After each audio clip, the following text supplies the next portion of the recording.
Hi everybody, this is Debbie Ducic with GutZy Women, and that's with a Z. And I'm here with Frank Klein with Relativity. And the reason why I brought in Frank for these is because he truly is a person who has put himself out into the community. He's given many volunteer hours. He's been on boards. He's been the president of the board of Goodwill, right? Right. In the Pueblo area. And so we're going to have a great discussion now about some of the traditional ways of fundraising, some of the things that he's been involved in, and then I'll give some examples of things that I've been involved in or new ways that I've seen that you can do fundraising. So that should be a really good discussion and something that you'll open up your eyes to the possibilities.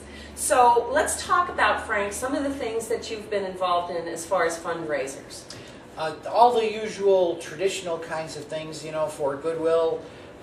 We would always do the auction kinds of things, rent a space at the convention center, auction off Christmas trees, Christmas decorations, get sponsors, the local real estates, Walmart, etc., to sponsor a Christmas tree and gifts, and then auction them off. So those are the traditional ones.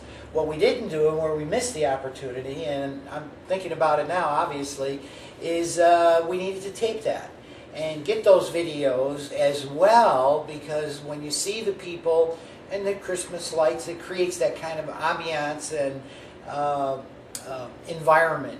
Obviously, you know, PHEF, same kinds of things, Pueblo Hispanic Education Foundation.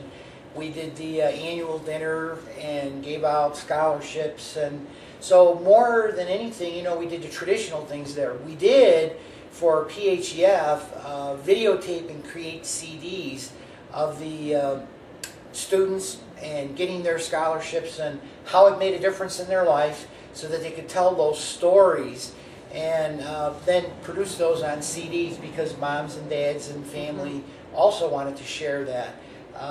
The next step, you know, is getting that out there on your blog or your website. Exactly. Right. What you could do, even now, once you have that CD produced, Right. is go back and take that and put those on YouTube, put those on your website. Flickr, MySpace. You know, and what you do is you upload them to those networking sites, but then they have an embed code where you can actually take that, and a webmaster, or you, if you're Right. capable on a lot of blogs, you can do it very easily all by yourself and put those up on your website with links to other things. You can link those to information back to your site.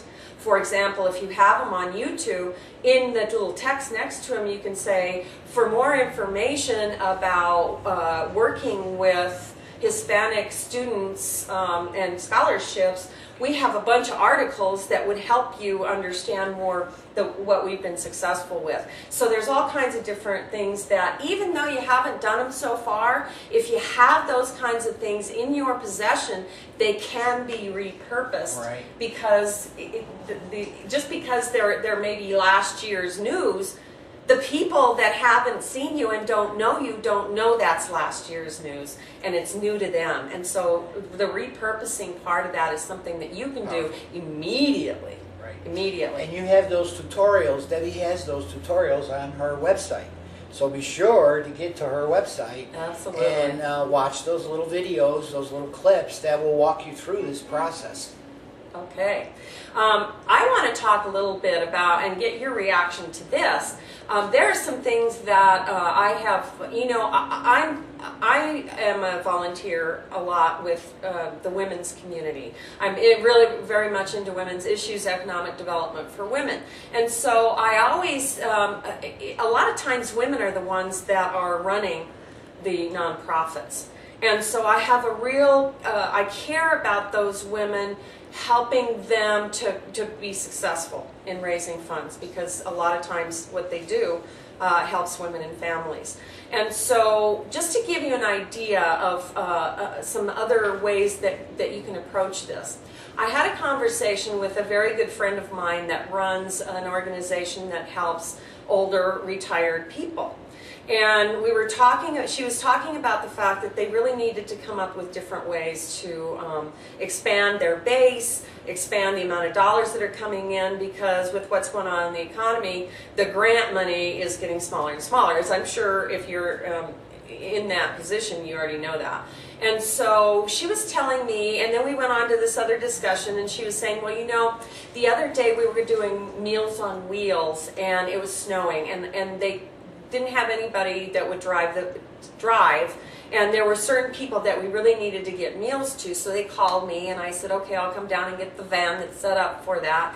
And I delivered the meals. And she said, I haven't done that in a while, but I got to tell you that that experience let me know that day just exactly why I'm doing this job.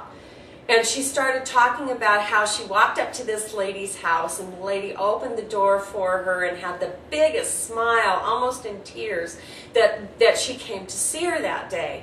And as she was talking about the way it affected her, she got tears in her eyes. And I looked at her and I said, after she told that story, and I was moved, I had tears in my eyes, and I said, do you know that if I had had a video camera and I videoed you giving that testimonial, you would have people asking you, how much do you need? Because it was powerful. And think about the marketing pieces that you put together that cost a lot of money, or that it's a big production, and you want to make it look very professional. Compare that to this gal who runs this agency in tears because she was so moved by that experience. Those are the kind of things that you need to capture, because those are the kind of things that you can now get up on your website, and that you can get up, you know, and that's your message, and that makes you real, and that develops the trust and confidence that we're talking about. There are other things that I am a part of right now, and that's I was on Next Internet Millionaire, and one of the contestants is a teacher for a fella that has a disease that's slowly debilitating him. He's now in a wheelchair, but he's a very big boy. And he needs a wheelchair, and now to get him around, he needs a wheelchair van. So rather than rely on some nonprofit to come in and cover all the expenses for that, he himself got online and got on to all of his internet marketing buddies and said, look, I am trying to raise enough money to buy a van for this kid. And if you can donate products and services to me, I will put the whole thing together. If those who don't have products and services can get the promotion out, we will raise enough money for this van, and it's happening on the 3rd. And so think about that. Yeah. Here's a need that can be put together totally online, and I have no doubt that he's going to get that van for that kid. So I wanted to throw that in there because we always think of doing the right thing in such a traditional way that we don't realize that there are so many other... Changing that mindset. It's changing the mindset, and it's changing the world. It's changing the way that you do business. So please come to the website. We've got lots more information. We are here to help you, either Frank or myself or David School with Relativity. We have ideas and ways that we can help you. Thank you very much. This is Debbie Ducic with GutZy Women. We'll see you next time.